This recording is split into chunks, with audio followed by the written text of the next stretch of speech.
The sterile, fluorescent hum of Terminal 3 at O'Hare International Airport felt like a pressurized chamber on this sweltering July 4th weekend. Thousands of travelers, drenched in sweat and frustration, maneuvered through a labyrinth of rolling suitcases and discarded snack wrappers, their faces etched with the exhaustion of holiday delays. Patriotic bunting hung limp from the chrome railings, a stark contrast to the chaotic energy of missed connections and overbooked flights. In the epicenter of this human tide stood Master Chief Robert "Jax" Jackson, a pillar of unnatural stillness in his pristine navy dress white uniform. His medals, a silent tapestry of valor including the silver glint of the Navy Cross, caught the harsh overhead lights, reflecting a lifetime of sacrifice. He held a small, silver-wrapped gift box with practiced tenderness, his calm, silver-haired presence commanding a radius of respect that the bustling crowd seemed to instinctively sense and avoid. Officer Brandon Hicks, however, did not seek to show respect. He sought to exert authority. Fresh out of the academy and laden with an over-equipped utility belt that jingled with every aggressive stride, Hicks marched toward the veteran with his mirrored sunglasses reflecting the terminal's chaos. He viewed the airport as his personal fiefdom, a place where he could finally command the John Wayne presence he had always craved, but never truly earned. The rookie officer didn't see a man who had survived the shadows of 1,000 battles. He saw an opportunity for a high-profile catch that would cement his reputation. Stopping dead in front of Jax, Hicks didn't offer a greeting, but a sneer of professional skepticism. He placed his hand on his Glock 19 holster, his posture stiff with a fabricated intensity that felt both comical and terrifying in its ignorance. Hicks's voice cut through the airport's white noise like a jagged blade, demanding that the imposter step aside for immediate questioning. "The medals are too shiny. The rank is too high for a guy who looks like he should be retired at a BBQ," Hicks barked, loud enough to stop the surrounding flow of travelers. The rookie officer's eyes remained hidden behind his dark lenses, but the arrogant curl of his lips spoke volumes about his inner conviction. He was certain he had found a case of stolen valor, a trophy to hang on his career wall. Jax, despite being nearly 2 decades older and infinitely more experienced, remained eerily composed, his hands still gently cradling the small gift box. He offered a slight, knowing nod, a gesture of patience that Hicks mistook for a sign of admission or weakness in the face of his authority. The situation escalated with a suddenness that stunned the onlookers, who began to pull out their phones to record the unfolding drama. Hicks refused to even glance at the military identification Jax calmly offered, instead slapping the ID card away as if it were a high-quality forgery he had seen 1,000 times. "I know a fake when I see one, buddy, and you're a walking billboard of lies," Hicks shouted, his face reddening with the rush of power. He grabbed Jax's arm with a rough, unprofessional grip, pulling the veteran away from the gate where his flight was already boarding. The contrast was agonizing, the man of true honor being physically manipulated by the boy who wore a uniform like a costume. The gift box nearly slipped from Jax's hands, a symbol of a father's love being trampled by a rookie's ego. With a swift, practiced motion that prioritized dominance over procedure, Hicks spun Jax around and slammed him against the cold, industrial glass of the terminal window. The metallic click-clack of handcuffs echoed through the silent, horrified crowd, a sound that felt like a sacrilege against the uniform Jax wore so proudly. "You want to play hero? You can do it in a holding cell?" Hicks grunted, tightening the steel restraints until they bit into the veteran's skin. Jax didn't resist. He didn't even raise his voice. He simply closed his eyes for a moment, the weight of the silver-haired man's disappointment filling the space between them. The rookie officer felt a surge of triumph, unaware that he was currently strangling his own career with every notch he tightened on those cuffs. "Son, you're crossing a line that has no way back. Call your supervisor before the quiet ends," Jax said, his voice a low, steady rumble that seemed to vibrate through the very floor of the airport. It wasn't a threat. It was a final, merciful warning from a man who had seen empires crumble. Hicks only laughed, a sharp, nervous sound that betrayed his internal flicker of doubt as he noticed the airport staff watching him with wide-eyed terror. He ignored the veteran's advice, instead dragging him toward the interrogation rooms, a move that would ensure Jax missed the most important flight of his life. As they disappeared behind the heavy security doors, The festive July 4th atmosphere evaporated, replaced by a heavy, looming sense of an impending storm that would soon break over Hicks's head. Are you liking this story? Leave a like and subscribe to the channel. Now we continue with the video. Behind the heavy, soundproof door of the interrogation room, the fluorescent lights flickered with a rhythmic, irritating buzz that seemed to mock the gravity of the situation. Officer Brandon Hicks paced the small concrete square, his boots echoing with a hollow metallic thud that betrayed his surging adrenaline. He felt like a hunter who had finally cornered a legendary beast, his chest puffed out so far that his tactical vest strained against its Velcro straps. To Hicks, this wasn't just an arrest. It was his ticket out of the mundane cycle of directing traffic and helping lost tourists find the baggage claim. He had spent his short months on the force obsessed with the idea of stolen valor, watching endless viral videos of civilians confronting fake soldiers in malls. He was convinced that Master Chief Jackson was his big break, a high-level fraud whose capture would earn Hicks a commendation from the mayor himself. In stark contrast, Master Chief Robert "Jax" Jackson sat perfectly still in the bolted-down metal chair, his cuffed hands resting on the laminate tabletop. He didn't look like a prisoner. He looked like a king waiting for a servant to finish a tantrum. Jax's mind was miles away, flickering through images of his daughter, Sarah, standing in her white lace wedding dress at a coastal chapel in Maryland. He had missed her 10th birthday because of a deployment in the Hindu Kush, and her high school graduation while recovering from a shrapnel wound in a German hospital. This wedding was supposed to be the moment he finally showed up, the one promise he had sworn to keep regardless of the cost to his weary body. The small silver gift box sat on the edge of the table, containing a pair of pearl earrings that had belonged to his mother, now a hostage to a rookie's ego. Hicks slammed a heavy manila folder onto the table, though it contained nothing but blank arrest forms he hadn't yet learned to fill out properly. "Let's start with the medals, Chief," Hicks sneered, leaning in so close that his mirrored sunglasses reflected Jax's calm, weathered face. "The Navy Cross? That's the second highest decoration for valor.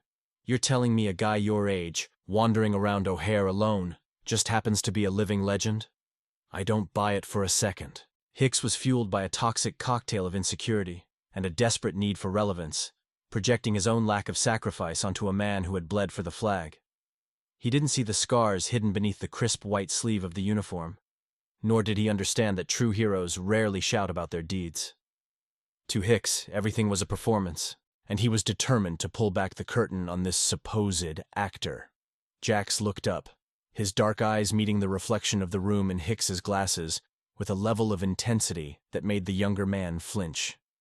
"Officer, those medals weren't given to me. They were paid for by men who didn't come home to see their own daughters," Jax said, his voice as steady as a surgeon's hand.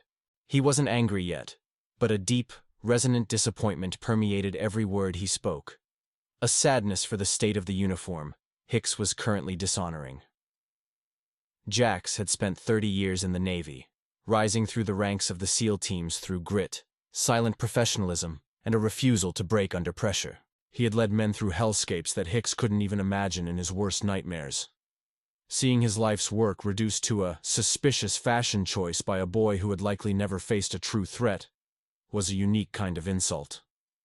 Hicks let out a sharp, mocking bark of a laugh, tossing Jax's military ID onto the table like it was a piece of trash found on the sidewalk. "Nice try with the Brotherhood speech, but I've seen better fakes at a flea market in Chinatown," Hicks retorted, his arrogance shielding him from the obvious truth staring him in the face. He was tripling down now, his ego refusing to allow any room for the possibility that he had made a catastrophic mistake. If he admitted Jax was real, he would have to admit he was a failure as an officer and a human being. So, he pushed harder, mocking the theatrics of Jax's calm demeanor and accusing him of trying to intimidate a public servant. The rookie's world was small, built on a foundation of command presence that was really just a thin veil for his own crushing insignificance. Outside the interrogation room, the atmosphere in the airport security office was beginning to shift from confusion to a cold, creeping dread. A veteran TSA supervisor, a man who had seen thousands of military members pass through his gates, stood by the glass partition with a look of pure horror on his face. He knew the look of a Master Chief, and more importantly, he knew the weight of the medals Jax wore with such humility. He tried to approach Hicks's sergeant, but the bureaucracy of the airport police was slow to move, and Hicks had already locked the door. The supervisor whispered to his colleague about the emergency beacon protocol, knowing that a high-level asset like Jackson wouldn't just disappear from the grid without a massive federal response. The clock was ticking, and Hicks was the only one in the building who didn't realize the sky was about to fall. Jax glanced at the clock on the wall, realizing that his flight to Baltimore-Washington International had just pushed back from the gate.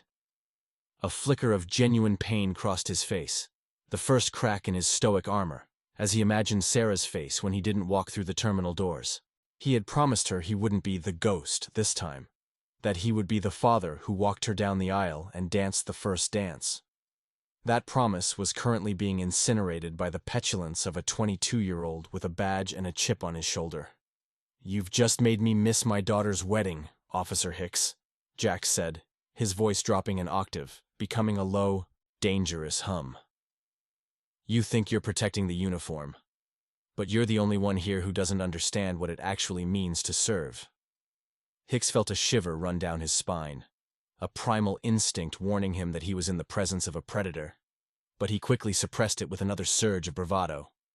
"Oh, poor fake hero missed his party," Hicks mocked, leaning back and putting his boots up on the table, a move intended to show total dominance.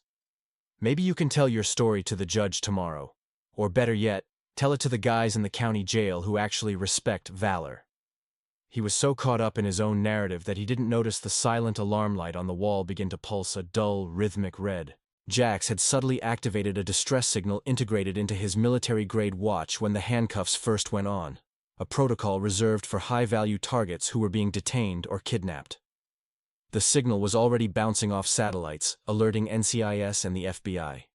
In a secure facility 3 miles away, a technician's screen turned crimson as the GPS coordinates for Master Chief Robert Jackson's beacon centered on the O'Hare Airport Police Precinct. The protocol was Priority 1, meaning an active duty SEAL with top-secret clearances was being held against his will in a civilian environment. Within seconds, phones began to ring in the offices of the airport police chief and the regional director of the FBI. The panic was instantaneous. You don't just arrest a man like Jax without a mountain of federal paperwork and a very good reason. Orders were barked, black SUVs were scrambled, and sirens began to wail across the tarmac. But inside the interrogation room, Hicks remained blissfully ignorant, still lecturing Jax on the proper way to show respect to a law enforcement officer who was actually on the front lines. Hicks began to search through Jax's personal bag, tossing out a worn Bible, a photo of a young woman in a graduation gown, and a set of clean socks with a careless disregard for privacy. He was looking for incriminating evidence, perhaps a receipt for the medals, or a forged discharge paper. But all he found were the mundane items of a man who lived a life of quiet service. He picked up the silver gift box, shaking it near his ear as if he could hear the sound of a crime inside. "What's in here, Jax? Some more stolen glory?" Hicks asked, his voice dripping with sarcasm and a hint of genuine curiosity that was quickly replaced by another sneer. Jax didn't answer. He just watched the rookie, his expression one of profound sadness for the state of a nation that let such small men hold such large power. Outside the interrogation room, the airport police chief, a man with 20 years of service and a permanent frown, burst through the front doors of the precinct like he was on fire. He had just received a phone call from the NCIS regional director, and the words he'd heard had made him physically ill. "Who's in interrogation 3? He roared, his voice shaking with a combination of fear and pure, unadulterated fury. A young clerk stammered Hicks's name, pointing toward the locked door, as a group of 6 men in dark suits and Kevlar vests began to funnel into the small waiting area. The chief's face went from pale to a deep, dangerous purple, and his hands trembled as he fumbled with the keys to the room where his rookie officer was about to end his career. The air in the precinct became charged with the static electricity of a looming, catastrophic confrontation. Inside, Hicks was still talking, his voice rising in pitch as he felt the need to fill the silence that Jax provided so effortlessly. "You think you're so tough with those SEAL trident pins on your chest? But I've seen more action at a high school football game than you've seen in your life," Hicks lied, his ego desperate to maintain the high ground. He was leaning in close again, his face only inches from Jax's, when he finally heard the shouting from the other side of the heavy door. A look of momentary confusion crossed his face, but he quickly dismissed it as those airport staff being hysterical. He didn't see the shadow that blocked the light from the hallway, nor did he hear the heavy, metallic click of a master key turning in the lock. The boy who wanted to be a hero was about to meet the men who actually were. The door flew open with such force that it slammed against the rubber bumper, the sound echoing through the small room like a gunshot. Hicks jumped back, his hand reflexively going to his holster, but he was immediately frozen by the sight of the airport police chief and a phalanx of federal agents behind him. The chief didn't say a word. He simply pointed at Hicks with a finger that was visibly shaking, his eyes wide with a combination of disbelief and murderous intent. Behind him, a tall, lean NCIS special agent with a face like weathered granite stepped into the room, his eyes scanning the scene with a cold, professional efficiency. The silence that followed was heavy, a suffocating blanket of realization that made the air in the small room feel suddenly very thin and cold for Hicks. Hicks, ever the fool, tried to smile, his hand still resting on his belt as if he were proud of his latest bust. "Sir, I've got a live one here. Stolen valor, fake ID, the works. He even tried to tell me he was a Master Chief." Hicks chirped, his voice cracking with a high-pitched nervousness that betrayed his growing panic. He waited for the praise, for the "good job, officer." But all he got was a look of pure, unadulterated disgust from his commanding officer. The chief looked like he was about to vomit, his face twisting into a mask of shame as he looked at the man in the metal chair. Jax, still cuffed and calm, simply nodded to the NCIS agent, a silent acknowledgement between two professionals who understood the weight of the moment and the cost of the incompetence on display. The NCIS agent stepped around the table, his movements slow and deliberate, and stood directly in front of Officer Hicks. "I'm Special Agent Vance, NCIS. Do you have any idea who this man is, officer?" the agent asked, his voice low and dangerous, a sound that made Hicks's hair stand on end. Hicks swallowed hard, his John Wayne persona finally starting to crumble like a sandcastle in a hurricane. He's a fraud, sir. I checked the ID, it didn't look right, and the medals." Hicks started to babble, but Vance cut him off with a single sharp raise of his hand. The agent reached out and grabbed the silver-wrapped gift box from the table, placing it gently back into Jax's cuffed hands, a gesture of respect that made Hicks's heart sink into his boots. "This is Master Chief Robert Jackson, a Navy SEAL with 30 years of active duty and a Navy Cross for actions that saved an entire platoon in Kunar Province," Vance said, each word hitting Hicks like a physical blow. The rookie officer felt the blood drain from his face, his knees beginning to buckle as the magnitude of his mistake finally crashed through his wall of ego. He looked at Jax, really looked at him for the first time, and saw the lines of pain and the depth of experience he had previously mistaken for suspicious behavior.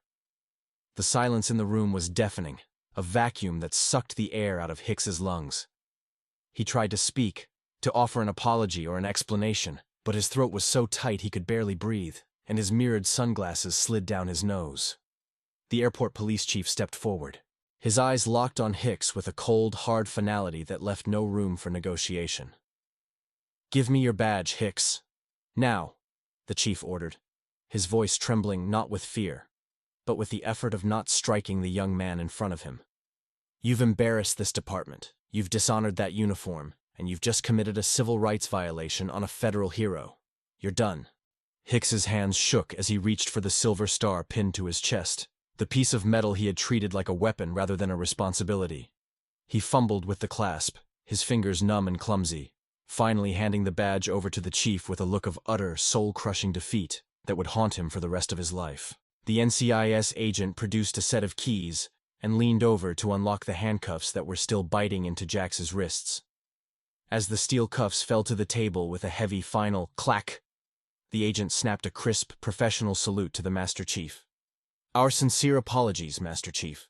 We're going to get you out of here, and we're going to get you to your daughter's wedding if we have to fly a fighter jet ourselves." Jax stood up, his posture as impeccable as ever, and slowly massaged his sore wrists, his eyes lingering on the broken boy who was now being escorted out of the room by two stony-faced officers. The rookie's career had lasted less than a year, ending not in glory but in a small, sterile room filled with the bitter scent of his own unearned arrogance. Jax picked up his silver gift box and his military ID, looking at the airport police chief with a level of grace that the man clearly didn't feel he deserved. "I'm not angry for myself, Chief.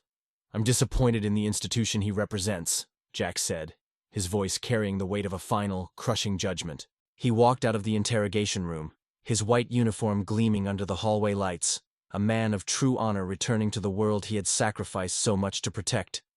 Hicks sat slumped in a chair in the hallway, his head in his hands, finally realizing that the hero he was looking for was the man he had just tried to destroy. The big catch he had dreamed of was nothing more than a mirror reflecting his own profound insignificance in the face of real courage. The interrogation room door stood wide open, but the atmosphere had shifted from a claustrophobic cage to a stage of profound reckoning. As the NCIS agents stood in a protective semicircle around Master Chief Jackson, the airport police chief turned his blistering gaze toward Hicks, who was now trembling visibly. The silence was no longer the quiet of an interrogation. It was the silence of a funeral for a career that had barely begun. Hicks's face was a ghostly shade of gray, his eyes darting frantically between the federal agents and the man he had so recklessly humiliated. He realized that the John Wayne complex he had nurtured was not a shield, but a blindfold that had led him off a professional cliff. Every metal on Jax's chest seemed to pulse with a blinding light, an unbearable reminder of the decades of courage that Hicks had tried to dismiss as a cheap theatrical trick. "Master Chief, I cannot begin to express the depth of my department's shame for this unprecedented failure of judgment," the police chief said, his voice thick with a genuine, soul-deep regret. He looked at Jax, whose wrists were still marked by the red, angry indentations of the steel cuffs Hicks had tightened with such arrogant glee.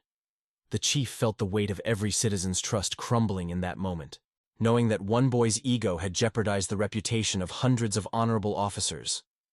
He reached out to take the silver badge Hicks had surrendered, holding it like a piece of toxic waste that had poisoned his precinct. The contrast between the two men was now a physical ache in the room. The veteran who stood like a lighthouse against the storm, and the rookie who had been revealed as nothing more than a hollow shell of misplaced authority. The NCIS lead agent, Vance, stepped forward and placed a steady hand on Jax's shoulder, a gesture of solidarity that transcended rank and department. "Master Chief, we've already coordinated with the FAA and the airline.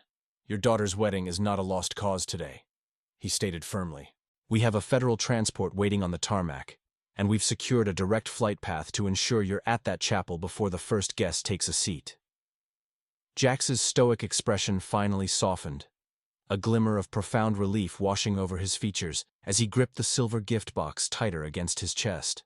The realization that he wouldn't be the ghost at his daughter's wedding brought a sudden misted sheen to his eyes, a rare display of vulnerability from a man who had faced the world's most dangerous theaters without flinching. Hicks, desperate to find some ground to stand on, took a shaky step forward, his voice cracking like a child's in the presence of an angry father.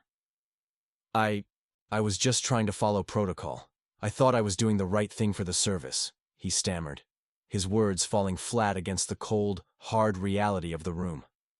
The NCIS agent didn't even look at him, but the airport police chief stepped into Hicks's personal space, his face inches from the young man's nose. "You weren't following protocol, Hicks. You were following your own vanity," the chief hissed, his voice a low, terrifying growl. "You saw a man who didn't fit your narrow definition of a hero, and you decided to break him to make yourself feel big. You didn't protect anything today. You only exposed how small you truly are." In a moment of staggering moral clarity, Master Chief Jackson walked over to Hicks, who flinched as if expecting a physical blow from the legendary warrior. Instead, Jax stood perfectly still, looking into the eyes of the young man who had nearly destroyed his family's most precious day. "Son, you wear that badge because you want to be seen, but a true servant wears it because they want to see others protected," Jax said, his voice echoing with the wisdom of 30 years of sacrifice. "You thought you were unmasking a fraud, but all you did was unmask your own insecurity. Honor isn't something you take from others. It's something you build in the silence when no one is watching." The dialogue was a hammer blow to Hicks's soul, a transformation of the rookie's understanding that would leave a permanent scar on his conscience. The room watched in stunned silence as the Master Chief reached out and adjusted the collar of Hicks's uniform. A fatherly, almost agonizingly gentle gesture that highlighted the rookie's unworthiness. "I spent my life fighting so that boys like you could grow up in a country where you'd feel safe enough to be this arrogant," Jax continued, his gaze unwavering. "Don't let this be the end of your story, but let it be the end of the man you were this morning. You have a long road of penance ahead if you ever want to earn the right to look a real hero in the eye again." Hicks collapsed back into a chair, his head hanging low, as the weight of Jax's mercy felt far more heavy than any punishment the department could ever have devised. The rookie was truly broken, his ego shattered into 1,000 jagged pieces by the very man he had tried to arrest. "We're moving out, Master Chief," Agent Vance announced, checking his watch with a crisp, professional efficiency that signaled the end of the confrontation. The phalanx of agents formed a corridor of honor, ushering Jax out of the interrogation room and through the bustling precinct. As they walked through the main office, every officer in the building stood up from their desk, a spontaneous and silent salute to the man who had shown them what true leadership looked like. The atmosphere was thick with a mixture of reverence for Jackson and a chilling awareness of the consequences Hicks was about to face. The journey from a cell to a federal escort was a testament to the power of a life lived with integrity, a stark reminder that the truth always finds its way to the surface. As the motorcade of black SUVs sped away from the terminal, blue lights flashing against the airport's glass facade, Jax sat in the back of the lead vehicle, looking out at the planes taking off into the summer sky. He felt the weight of the pearl earrings in his pocket and the warmth of the sun through the window, his heart already racing toward Maryland. Back in the precinct, the chief was already signing the paperwork for Hicks's immediate termination and the filing of federal charges for civil rights violations. The storm had passed, leaving behind a cleared path for a hero and a pile of rubble where a rookie's vanity had once stood. The story of what happened in Interrogation Room 3 was already spreading, a modern parable of the sanctity of earned respect versus the fragility of unearned authority. Are you liking this story? Leave a like and subscribe to the channel. Now we continue with the video. The roar of the Federal Transport's engines signaled a new chapter as the aircraft cut through the July clouds, racing against the setting sun to reach the Maryland coast. Inside the cabin, Master Chief Robert Jax Jackson sat in a plush leather seat, a stark contrast to the cold metal chair of the interrogation room. A young Navy lieutenant, acting as his liaison, handed him a glass of water with a look of profound respect that required no words. Jax looked down at the silver gift box in his lap, his fingers tracing the ribbon as the tension finally began to drain from his shoulders. He wasn't thinking about the rookie officer or the handcuffs. He was envisioning the moment the church doors would swing open. The federal intervention had turned a potential family tragedy into a testament to the community that protected its own, ensuring that the legacy of his service would not be tarnished by a single afternoon of ignorance. 2 hours later, a black government sedan pulled up to the curb of a small, ivy-covered chapel, just as the first notes of the wedding march began to echo from the organ. Jax stepped out of the vehicle, his navy dress whites gleaming under the golden hour sun, looking every bit the legendary figure the NCIS agents had described. He reached the vestibule just as his daughter, Sarah, was adjusting her veil, her eyes widening in a mixture of shock and pure, unadulterated joy. There were no explanations needed in that moment. She saw the man who had always found a way back from the brink, standing tall and ready to fulfill his promise. The weight of his medals seemed lighter as he took her arm, the silver gift box safely tucked away for the reception.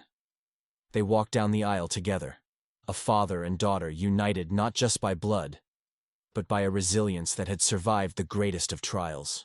The resolution of the incident at O'Hare was swift and uncompromising, serving as a landmark case for the city's law enforcement reform. Officer Brandon Hicks was not only stripped of his badge, but faced a series of civil rights charges that ensured he would never again hold a position of public trust. The Airport Police Department, under intense federal scrutiny, underwent a complete overhaul of its training protocols, with a specific focus on service member sensitivity. The city issued a formal public apology to Master Chief Jackson, acknowledging the profound failure of character exhibited by the former officer. However, Jax refused any financial settlement for himself, instead insisting that the funds be redirected into a scholarship program for the children of fallen special operations sailors. His victory wasn't found in a courtroom, but in the permanent change he forced upon a broken system. A few months after the wedding, a new wing was dedicated at the Regional Police Academy, named the Jackson Leadership Center. It was a concrete symbol of the transformation that had occurred, a place where rookies would learn that authority is a burden to be carried, not a weapon to be wielded. The curriculum was redesigned to prioritize humility and de-escalation, moving away from the command-presence obsession that had led Hicks astray. Jax himself was invited to speak at the inaugural ceremony, where he stood before a sea of new recruits, his silver hair catching the light.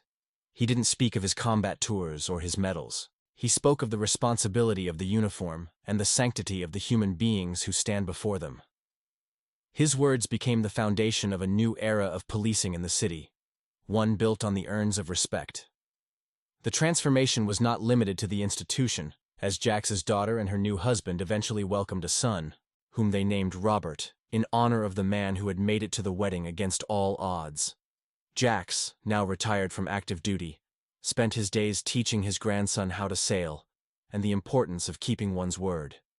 The silver gift box, which once held the pearl earrings, now sat on Sarah's dresser, a constant reminder of the day her father flew with the angels to stand by her side. The story of the Master Chief and the rookie became a staple of military and law enforcement lore, a reminder that true power resides in character, not in a piece of tin pinned to a chest.